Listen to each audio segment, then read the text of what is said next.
And so my mom was famous for a couple of things about the house, which was, for all of you who have been there, there's a beautiful collection of art that my mom and dad assembled over the years, lovingly. But my mom had this thing about sentimental items. So next to a very important piece would be a mason jar from her mom, and or maybe one of the collection of art pieces that would come in those monthly study collection. I forgot what they were called, through Life magazine, I think it was. And so this sort of story relates to that. And I'll try to see if I can remember or read it. In 1973, Mom met me in Paris, where I had the privilege to study painting, sculpture, and music with several renowned artists.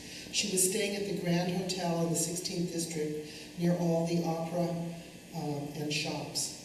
On one evening, I met Mom for dinner at the famous Café de la Paix, my father's favorite restaurant also. And it was a small, elegant restaurant with a string of two top tables with a bench that went around the restaurant and a big view window going out. We were seated at one of these two tops, and Mom was on the bench with her back to the window, and I was facing out, looking over her shoulder.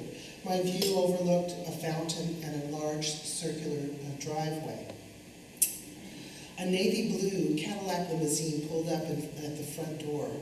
This caught my attention because to see any American car in Paris in the 70s was extremely unusual, and here was this Cadillac with New York license plates, as I remember.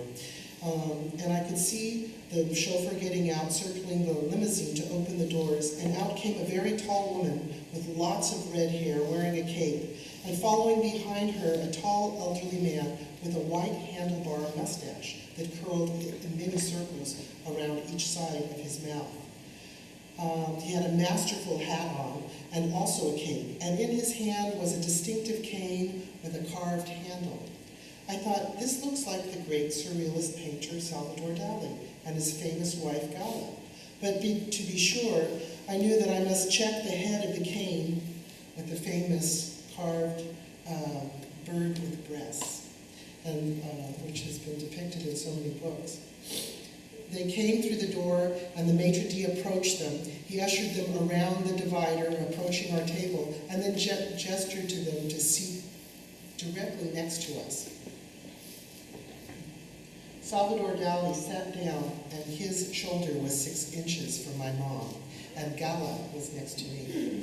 I was literally looking Mr. Dali right in the face, and I didn't know what to do. I mean, here was this one of the most important painters of all time sitting right here.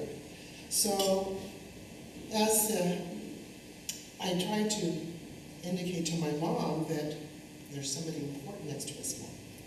And I just couldn't believe it. I put up a meek smile at Mom now. My face was 2 feet from Dali's face, that mustache that no one, except for our friend Sophie's husband, Milton Rich, had, if anybody knew Milton, could imitate. I knew our conversation was too banal, too trivial. Why couldn't we change the subject to French poets or even political revolutionaries? However, we were likely going over the potential shopping list of the next day.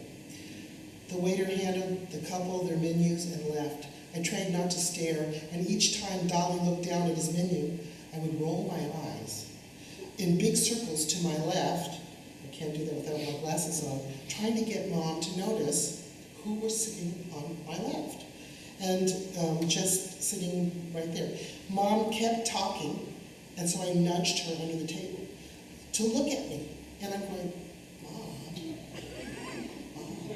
And then Dali would look up, and I'd look down, because I was so embarrassed. So I continued, and finally she got really aggravated, and she said, what is wrong with you? So I rolled 2 more times over, left, tried to stick my tongue over there, Mom, and said to her, look, and she goes, why are you smiling at that cowboy from Texas?